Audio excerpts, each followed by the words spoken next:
Hi, everyone, and welcome back to Reflect Forward. I'm your host, Carrie Siggins, and I hope you're having a great day today. I am thrilled to bring you my guest today, Daphna Horowitz. She is a CEO coach. I was on her podcast a few months ago, and we had so much fun talking about how to create and own it mindset, culture, and what employee ownership was all about, and sharing our stories that I knew she had to come on to Reflect Forward. She is one of the most sought after international coaches out there. She's based out of Israel. She is all about helping leaders navigate through challenging times. She has authored 2 books, The Courage to Lead, which she put out in 2014, and her new one, Weekly Habits for Extraordinary Leaders in 2020, which are both considered to be essential reading for leaders and aspiring leaders. When she's not helping leaders master their mindset and elevate their business, you'll find her in her favorite places, hosting her podcast, which is wonderful. It's called Leadership Live, writing articles for various publications, and raising 3 kids with her lovely husband. She is so cool. She has taken professional chef classes. She has climbed Mount Kilimanjaro. She's run a marathon when she'd never run a marathon before. She truly is just an exceptional person. So I can't wait for you to meet her. Hang tight, and I'll be right back.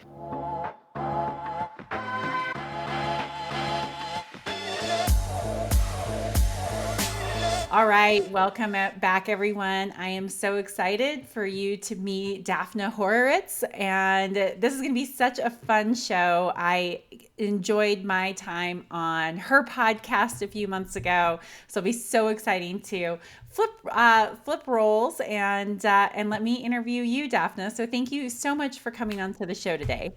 Yes, I am so excited as well, and we always have fun. So yeah, let's do it. All right. All right. So let's jump into your coaching. What inspired you to become a CEO coach? Ooh, that's a really good question, and it comes with a bit of a life story as well. I think that if you look at my background, I was an actuary, so that is something that is often surprising to people because it's very much a numbers-based field. You know, being an expert at analyzing trends and numbers and what's going on, working out insurance premiums and pension funds and all of those good things. And for me, working in that field and working in corporations at the time, I felt there was a very big gap between how people were treated and the actual work and the output that was being done. So the work was good because we were professional and we were doing what we needed to do.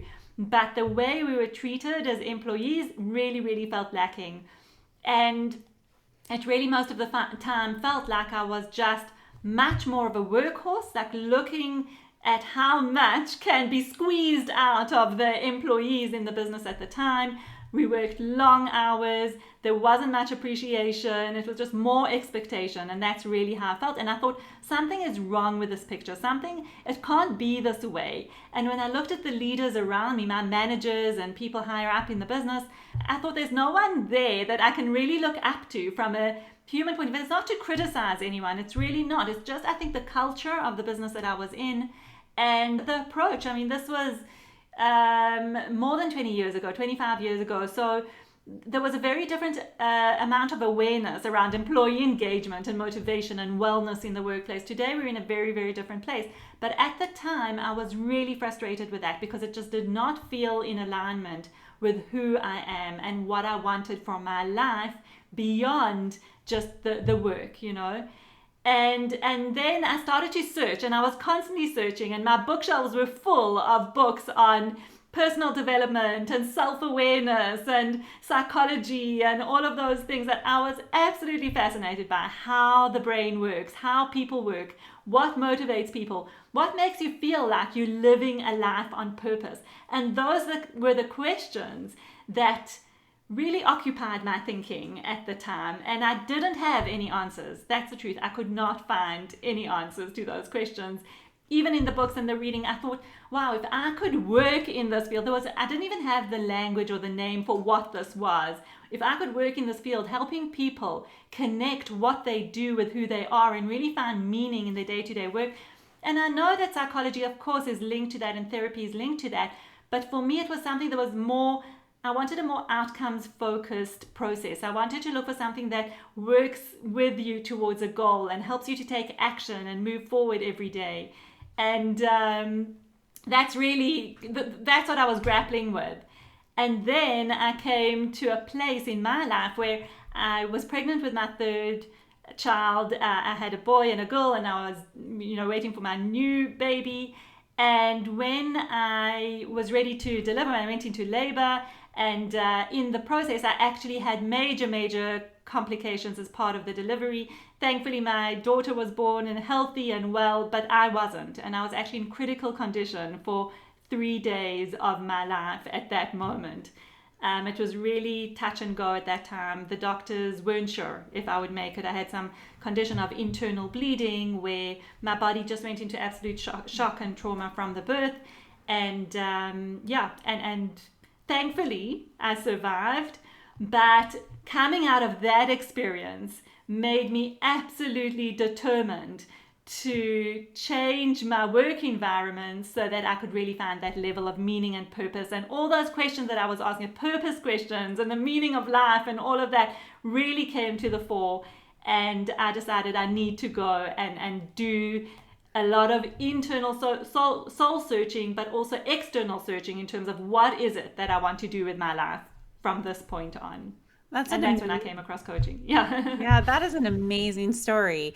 I mean, especially to go from actuary, right, to leadership coach. So when you were going through that process, do you feel like you really like picked the wrong career going into becoming an actuary, or do you think that it helped leapfrog to where you were? Tell us about what that felt like when you were figuring out like, this isn't for me.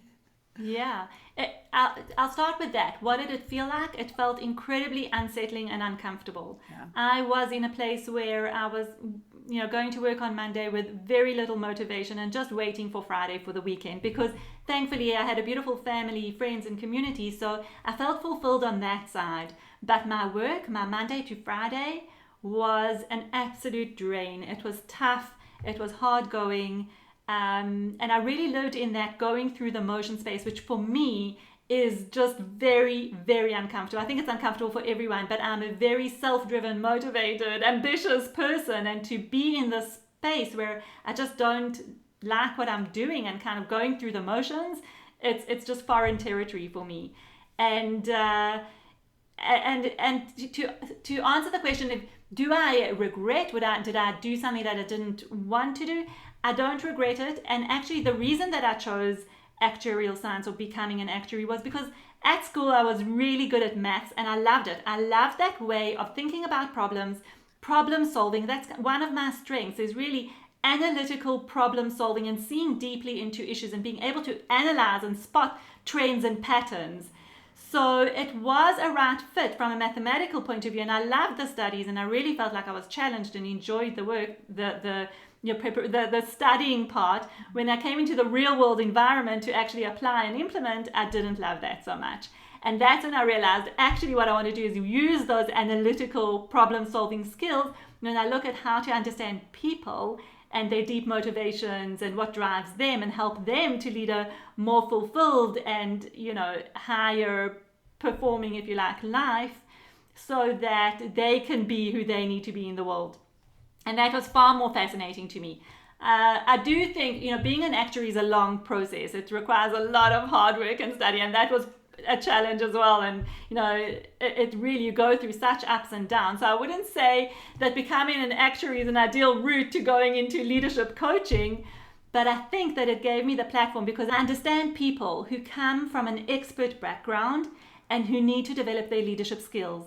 And that's my particular strength, is I work with CEOs who are specialists and experts in their particular field, who high performers, high achievers. They've got promoted from role to role to role and finally made it to that CEO position. And then they get to this place where they realize there's a huge gap. I call it the leadership gap, because everything that they know and all their experience and expertise and wisdom that brought them to this place is now not enough to get them to lead the business in the way that they need to lead it. They now need to develop other skills that don't often come so naturally to them. And that's where you can really work with a coach to build and learn those skills. And I believe it's totally doable to learn the skills. For some people, for sure, it comes naturally. But for those that it doesn't, you can learn the skills through consistent practice and habit and awareness to really develop into being the leader that you want to be in order to lead your organization and your business to where you want it to go. And I love that. I just love that about my work. So I understand that. So having come from that world, I really understand the context. I've been through it myself, so I get it. And this really places me very well to be able to work with the CEOs and their teams to really get to where they need to go in terms of their business. Oh, your passion just comes through. I can totally tell that you picked the right second career, and it resonates with me. I was in such a similar position when I graduated from high school. I was being pushed to go into engineering school because I was good at math, and I didn't really understand what an engineer did. So here I'm at a school specifically to study engineering. That's all they really have, going like, oh God, this is not what I want to do. I love the people problem, solving those kinds of intricate human messiness, right? And exactly. And it's messy. It's way more messy, right? It is. So I can totally relate. And I read an interesting book called Well-Being. It was written by the Gallup organization. And it talks about the 5 areas of personal well-being. And one of them is work well-being. And the authors make the argument that you can be really fulfilled in all the other 4 areas: family, community, health. But if you aren't happy, if you don't have high well-being at work, it diminishes everything, right? You can't go, oh, I have this great life, but a really crappy job, and I'm living my life, holistically and healthy. So I can completely relate to that, making that life change, going, this is not what I want to do. And now I have to pivot, especially when you have like a life-changing event like you had with almost dying in childbirth. So anyway, it's a really inspiring story. Yeah, and I think that's so true, Carrie. If I just look at what you're saying, and that is that we spend so much of our time at work, and to think that you can just and this is the message that I got when I was unhappy and unfulfilled in my work in my previous career. People would say to me, but look at what you've got. You're earning well, you're doing well, you're getting the promotions, you're getting the title, you've got a beautiful family, you've got a beautiful social life and community, you've got such a good life. Just deal with it. So you don't have to love work. Just get on with it. But the truth is, you do need to love work. You do need to feel fulfilled, because it can actually drain you. It impacts every area of your life when you're not feeling good at work. And I think that's part of my passion now, is to work with leaders, to take responsibility, to create the kind of work environment that their people want to come to. And I know that you're that kind of leader, Carrie, because it's really important to you. You understand what I mean when I say you take responsibility for the environment that you create for your employees to come to work every day and enjoy it and feel fulfilled and feel part of it and feel like they're doing something important. Absolutely. So previously, you said that you want to address the leadership gap. So what do you see is the leadership gap, and how are you helping leaders kind of close it? Yeah. Great question. So I see the leadership gap as comprising a few things, actually. The one is what I spoke about, which is the gap from expert to leader. So that's when you're really good in your subject matter that you're dealing with. So whatever your area of expertise is, whatever you learned, either through university or through experience in terms of what you're really, really good at, that's your subject matter expertise. Then you progress through the ranks of an organization, or sometimes you even go out and build your own business. And then you need to really upskill yourself in leadership skills, because now your results are not dependent on the direct effort that you put in. Your results are actually dependent on the people that work for you and how you lead them. And that's a big gap for many people between expert and leader. And that's something that can be learned and developed over time.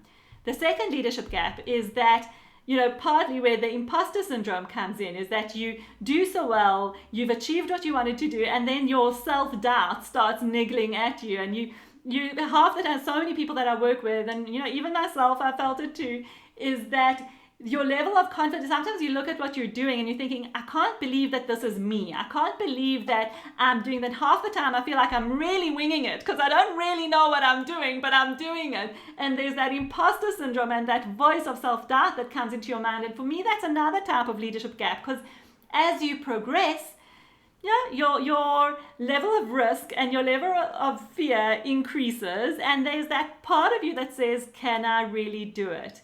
And I think that's also an important leadership gap to address. And then there's another leadership gap that I talk about as well, which is the leadership gap between you as the CEO and your team. Because as a CEO, and here's what I found, is that many CEOs are visionary. They're ideas people. They've got a strong sense of what the big picture is and where they want to take the business. And they really just want to get there. And they're full of ideas, brimming with ideas and vision and big picture and all of that. And then they've got a team that they need to use to implement that. And their team often, clearly the team does not live inside the CEO's head. So the CEO is often not very good at articulating what they're seeing in their head to their team we need to implement. And the team needs to be brought along, but the CEO is 100 steps ahead and already thinking of the next step and the next idea and the next step, and the team is struggling to catch up and be brought along. And again, it's the leader's responsibility to make sure that the team that they're working with is right there with them, because they are critical to the operations, to the making sure that these wonderful ideas and the direction of and the vision of the business actually gets executed. Yeah. So those are just a few of the leadership gaps that I find. They all resonate, absolutely. And I have found, especially the last one, of that gap of leaving my team behind. I have learned that lesson the hard way so many times. And one of the things that we just put into place were our executive management team's operating principles. And so it's really about, our purpose as a team and how we're going to work together and how we're going to hold each other accountable and how we're going to lead the company and run the company. And that has been so incredibly helpful, because part of it is shared understanding. And if I'm out running way far ahead and my team doesn't have shared understanding of where we're going and why, and feel like they have a say, then we're not holding up. I'm not holding up my commitment to the operating principles that we've agreed upon. So that's been really, really helpful. And what makes it so engaging and inspiring is that it's not just for me, my team uses it. And so I hear them holding each other accountable or themselves accountable to these operating principles. And it's really helping close the gap between peers, is helping close the gap between, a leader of a team and their teams. And then of course with me and my team. So that's one of the tricks that I've been putting into place because I've learned the hard way of what happens when your team just, you can't follow. I love it. I absolutely love it. I think it's so important. And actually what you're also saying is that it's about having those operating principles in place and being able to have that conversation of what does it mean to have these operating principles? What are the operating principles? How do we, the fact that in the creation of the operating principles, you've had to have some really important conversations about what they should be, that's already very powerful in terms of bringing a team together as well. And then you've got a product or an outcome that really helps you to live that every day, where people hold each other accountable. I think that's really, I love that. Awesome. Yeah, and the other thing it helps with is onboarding people. So, when you come on at the executive team level, it's that hard balance of, do I bring my expertise and prove myself, or do I learn the team, learn the company, learn how I fit in? And I think any high level leader is always trying to figure out that balance. And what these operating principles do is it says, here's how we make sure, here's how we function as a team, and here's how we're going to communicate, here's how we're going to make sure that we don't have gaps in communication. If this does not resonate with you, then maybe you shouldn't be part of this team, because this is how we function. And I think that it's been really helpful for onboarding and using it as a tool to select candidates against. Like, do they fit this? Can they live up to this? Do they buy into it? I didn't think about it in terms of the leadership gap of closing that, but that's exactly what it's doing. Yeah, absolutely. So I love what you're saying because I have something that I call a user manual, which is not on a team level, it's on an individual level. And what we do with that is, in fact, I talk about it in my book as well, but if every person in a team creates their own user manual. So, like we've got when we go to buy an appliance, washing machine, microwave, whatever it may be, it comes with a booklet, or now we can go onto Google and read it up, but it comes with a booklet of how to use the machine.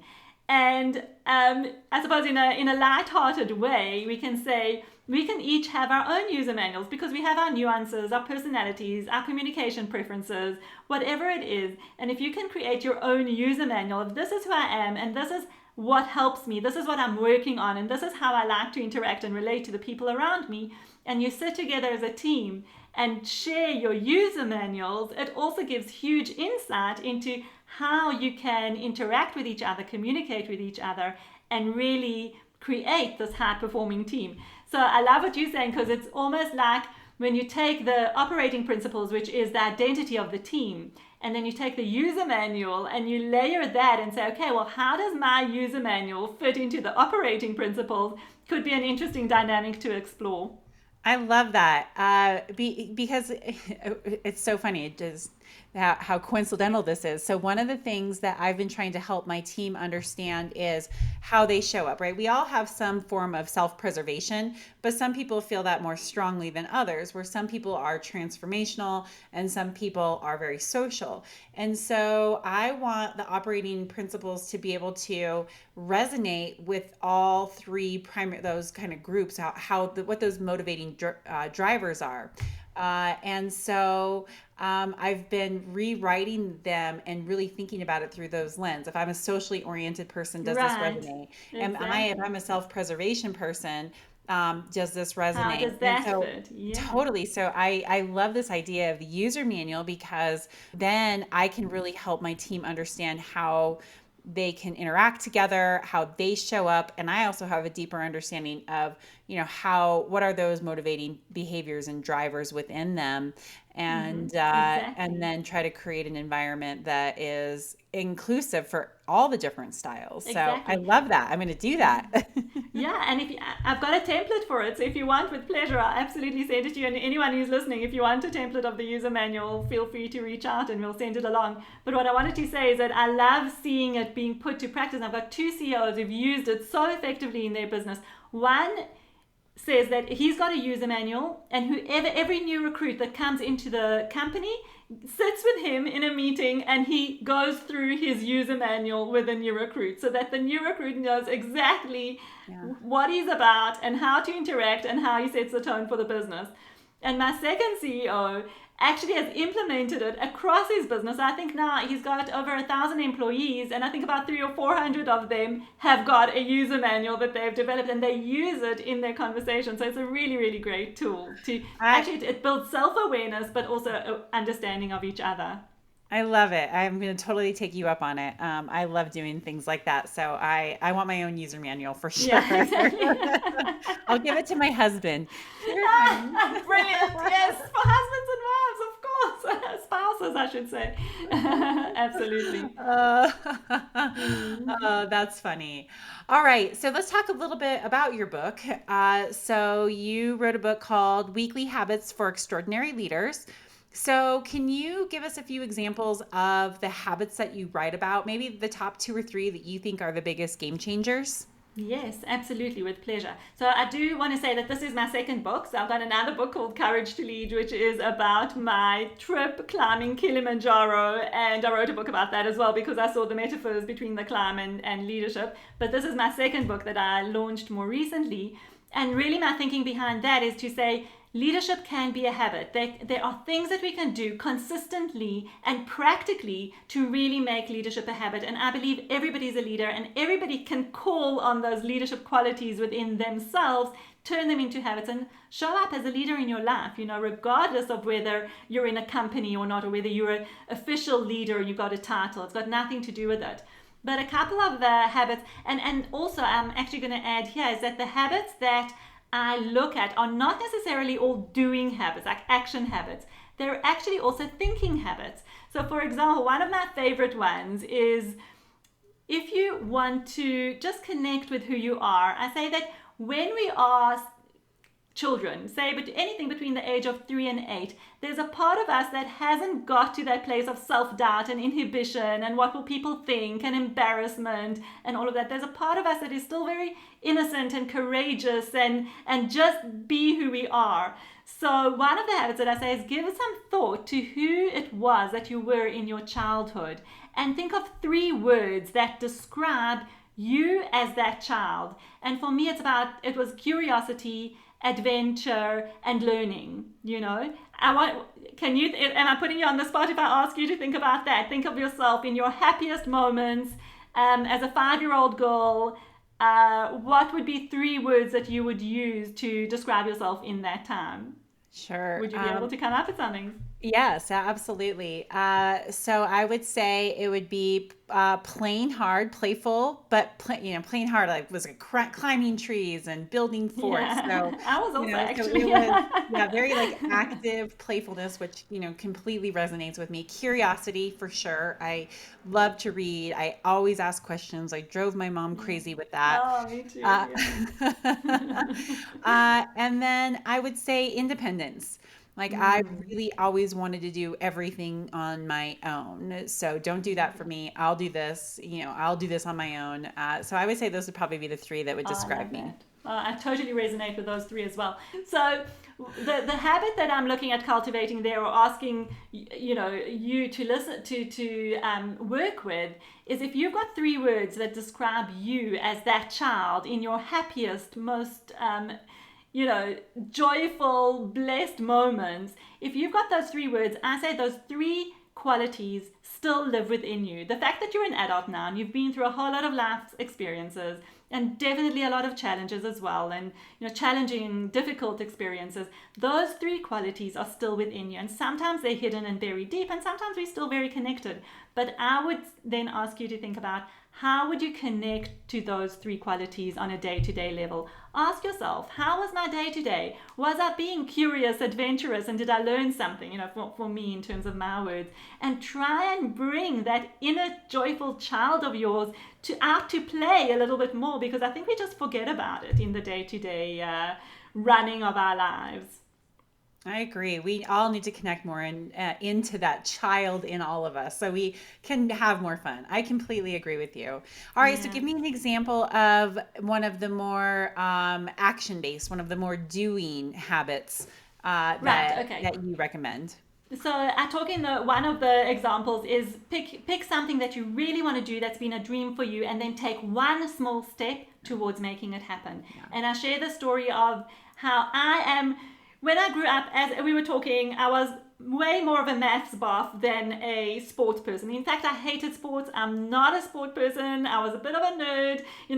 I laugh with my kids because I say what I did for my hobbies and activities was do the maths Olympiad and the science Olympiad and the Bible quiz, and those were my fun activities. And so, in preparation for my trip to climb Kilimanjaro, which is something that I took on purely because it was a physical challenge that I wanted to prove to myself that I can do, I started running.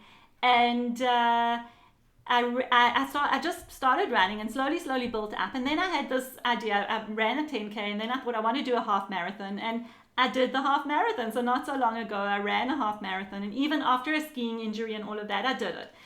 And for me, it's just about taking those small steps. So you might have a big dream, but just make sure that you just have to do one small step. So when I started running, I didn't run for the purpose of, in fact, I said, me, a half marathon, never. If I can just run, 1 kilometer, I'll be really happy. But it starts with that. It starts with the first few steps. I remember in the beginning, I would run from one lamppost to the next lamppost and be completely out of breath. And then I would walk, and then I'd run again. And that's how you do it. It's the little steps. So pick something that you want to do, something that you want to achieve, and just think of what is the small step that you need to do in order to take it to move you closer to that goal. And all you have to do is just do that small step until you're ready to take the next step. And I think that's a habit of action, but it also sits in your mindset in terms of you don't have to see, when we look at the big goal, we get frightened off and we think we can't really do it. But if you just think of what is one small step that we can do, then it becomes more manageable. Yeah, I love that. I did that with my writing. I knew I wanted to write a book someday, and so Yes. I said, well, then I better start practicing writing. So, all right, I'm going to start a blog. All right, what do you have to do that? Okay, you have to have a website. And so, now I'm writing my book, and I have 6 years of content that I've been writing with consistent blogging that Amazing. now will be able to, repurpose a lot of that into my book. And so that example really resonates with me because I didn't know when I was going to write it. I just knew it was going to be someday. But if I just, wrote a blog every, week or two, then I would have a little bit more content and a little bit more practice, and I'd be a little bit more ready when the time came. So great example. And that is, I love your example because I relate to it as well, because that's how I wrote my Kilimanjaro book. Yeah. When I went through the whole process of Kilimanjaro, I started a blog just because I wanted to remember. Because, I go through things in life and then you don't remember the details afterwards. So I wanted to remember. So I started writing a blog. And then when I came back, I thought, hold on a sec, I can just think about my experience and write each one as a blog rather than think about a whole book that I need to write. And that's exactly how I did it. Yeah. But I'd love to share one more example, just maybe make it a little bit more work related, because I've got quite a few chapters in the book. So the book is structured, because it's called Weekly Habits, it's structured into every week. There's 52 weeks, so it's 52 short chapters about an idea, a story, and something that you can take on board. And one of them is the 5 things managers should say and really shouldn't. So this is looking at how we communicate, and really sometimes managers say things because they're very well-meaning and they think they're doing the right thing, but it might actually be not the best thing to say in that moment. So just very practical in terms of, is this something that you'll end up saying? Is this something that you'll end up doing? So check yourself against those and see if you can, change the way you say things. Oh, yes. I think every leader has probably put his or her foot in their mouth.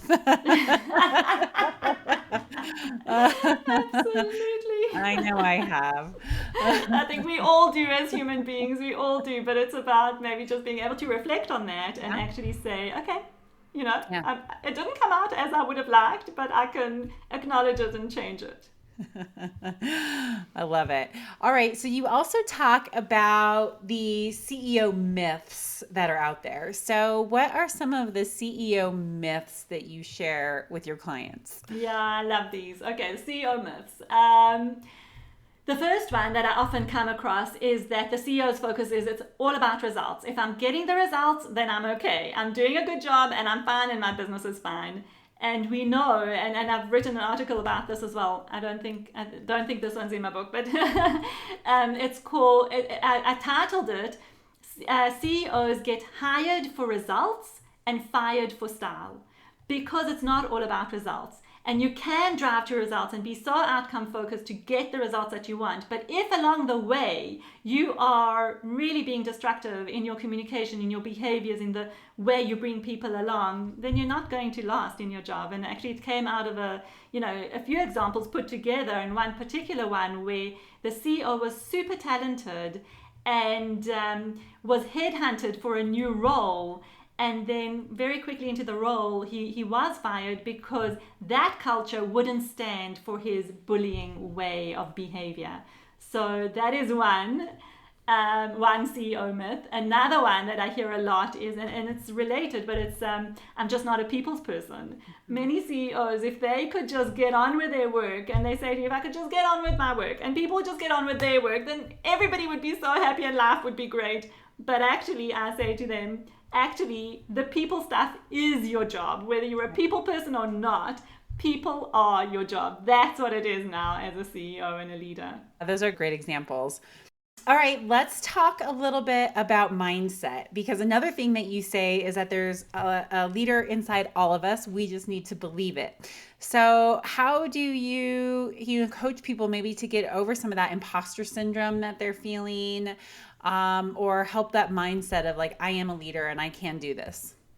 Great. I love that question.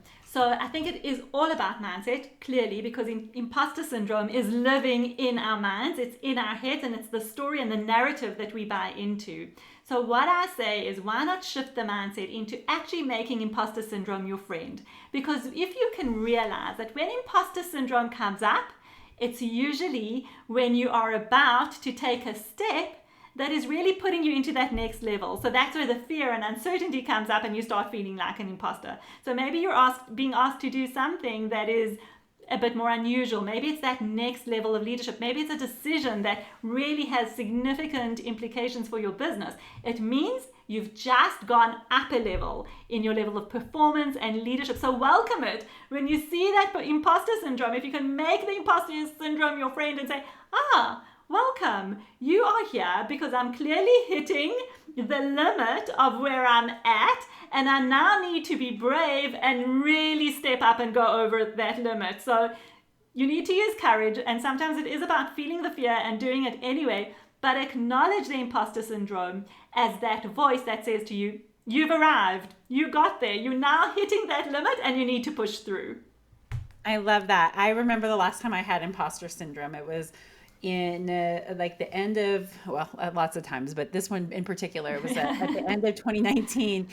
And my COO and I were parting ways. And it was really emotional because he had been working for me for 7 years and really was my right-hand man. And he wanted a CEO position, and, we were trying to make it work as a COO, and it just wasn't. It was time to go.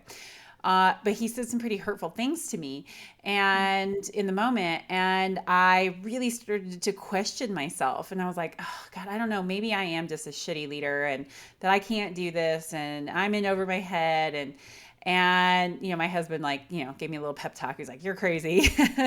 But it was so good. Like I almost needed to have some of those doubts, because the next day when I woke up after this really emotional evening, I was like, okay, no, I can do this. I can figure out how to have him exit the company gracefully, where we can still remain friends, and that I can lead the company, through this next era. I was really helpful because it was grounding, and it caused, me to really be humble in the situation. And I think I came out with a better solution. So I think it's okay I agree with you. I think it's okay to have imposter syndrome and to embrace it. Good things can come out of it when you analyze your self-doubt and then figure out how to push through it. Exactly. And I suppose what we're saying is not to dive into that fear, because imposter syndrome is really an indication of a level of fear or something uncertain that you're going through. So not to dive into that and buy into that whole story and narrative of the imposter syndrome, but actually to say, hold on a sec, this is an indicator. And we know whenever we're feeling something, it's always an indicator for what's going on within us.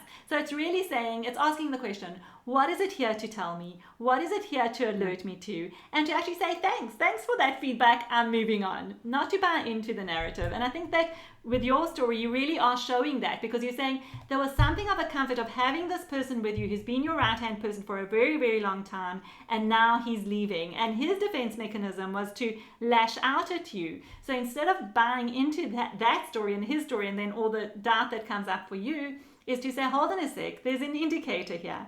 What is it indicating? It's indicating that you're going to have to move to a level of leadership that is different without the support that you've had in the past. So great, how are you going to step into it, and how are you going to do this powerfully, because you know you can. Yeah, exactly. I really like the way that you said that every time it comes up, embrace it, because it just means that the next level is coming. And I haven't ever really thought about it exactly like that. So I think that's really helpful advice. And it will be, I think, easier for people to move through it when they recognize, like, I will get through this and something's better on the other side. Exactly. It's that. There is something better on the other side. I'm moving towards something even better. So keeping that absolutely. All right, I want to ask you about Kilimanjaro. So you wrote a book on courage, and so tell me a little bit about how courage played into that adventure and what you learned about leadership from it. Yeah.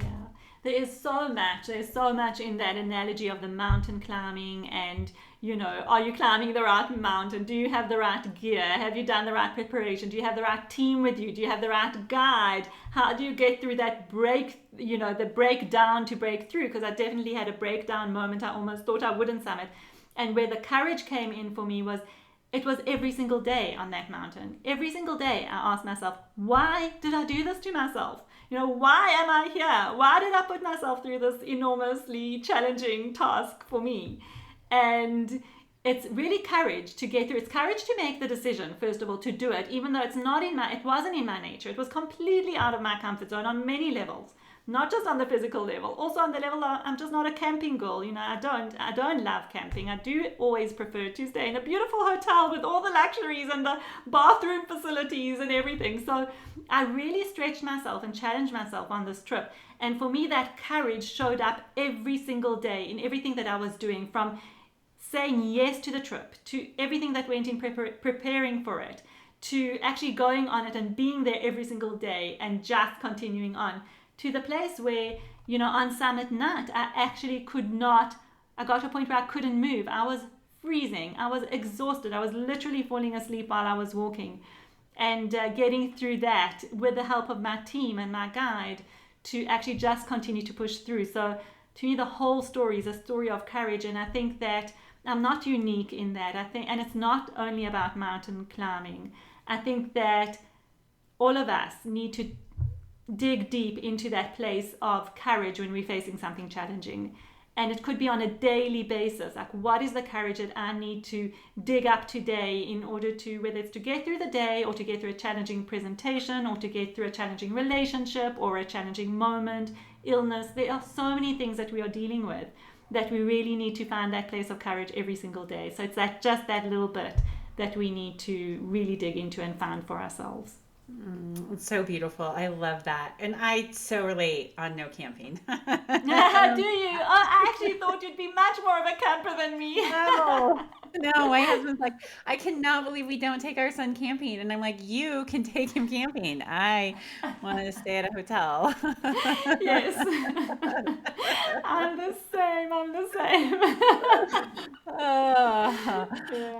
All right. So I have a few more questions for you before we wrap up. So the name of this podcast is Reflect Forward, which has all kinds of meanings, some particular ones for me. What does Reflect Forward mean to you? I love the name, because for me there's the reflect, which is looking back. So I often talk, and here's another habit of leaders, is that you need to find space in your day, in your week, to reflect, which for me means sit down and think about what you want, who you are, what you've experienced, what have you learned, where are you today, and what do you want to still do. And the forward is the future part. The reflect is sitting for a moment and thinking about your day. What have you achieved? What have you learned? What did you do well? What didn't you do so well that you'd like to change? And the forward for me is about, okay, so then what's next? What do I learn from this? Where do I go with this? What do I want to plan for the future? And I think that's such an important habit for leaders, especially because when you're so, bombarded with information and things that you have to do, and often you just either chasing for deliverables or firefighting a crisis, you need to find that oasis of a moment to sit down and think about what you've done and also how that impacts your future actions. I have a board member who I just love dearly. He is a great mentor for me and a great board member. And he said, you'll never be a great CEO unless you block out half of your week to think. And I was like, how do I even do that? But he's so right. As I really have made more time to think and to process and allowed that space, I mean, so many more ideas come. I make way better decisions. And so I think that is spot on. And it's true. You can't be a great CEO. And you're actually way more productive when you take that time off, right? Yes. Totally agree. Awesome. Okay. All right. And then finally, if you had one piece of advice for leaders who want to be exceptional at what they do, what would it be? Yeah. I think, there's something that can I say two? Yes, of course. The answer that I always give around that is about listening, because I do find that leaders have a hard time with that because, they are high achievers, top performers, they know a lot of things and they want to share and they want to teach and they want to tell. So I think one of the things is just pause for a moment and keep quiet and just listen. Listen to the people around you. Listen to your environment. Take time to really ask questions and listen, because I think it's a really key leadership skill. But what I wanted to add to today is that I really think that a critical piece of that is becoming more self-aware. When you understand yourself better, you're able to lead the people around you a whole lot better as well, because you've done the work on yourself first. And I think as leaders and CEOs, we have so many expectations of the people around us, and it's in a way easy to expect and to ask people and to tell people what you want to see from them or what you want them to do. But if you haven't done the work on yourself, you don't know how to do that effectively. And that begins with doing the work, self-awareness, understanding you, what drives you, your personality, your weak spots, your strong spots, and really working with it. So that's what I wanted to add today. Yeah, great advice. Great advice. All right. So how can people find you? Find your book, your podcast? You have a fantastic podcast. Tell everyone how they can get a hold of you and get more of your great, amazing wisdom. Thank you, Carrie. I've loved being here, so thanks for the opportunity. And yes, I've got a website. It's my name, daphnahorovitz.com, and there's lots of resources on there for free that you can access. And the resources that I mentioned in my book as well, you can access those. So my book is available on Amazon. You can just go on there and buy.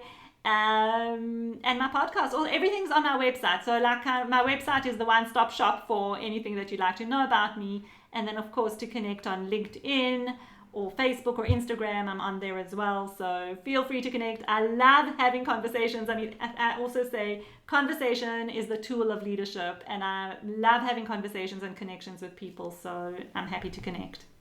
Wonderful. Well, thank you so much for coming on this show today. This was such a fun interview. You are an inspiring person. Oh, thank you, Carrie. I've loved connecting with you and being with you and spending time with you. Thank you. Thank you. All right, everyone, hang tight. I'll be right back.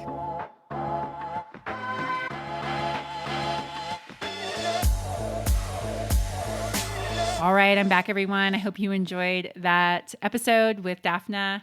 What a great person. So much fun to interview her. All right, that's it for today. I look forward to hosting you next week. If you like this podcast, please like, share, subscribe, rate. It's always helpful. See you next week.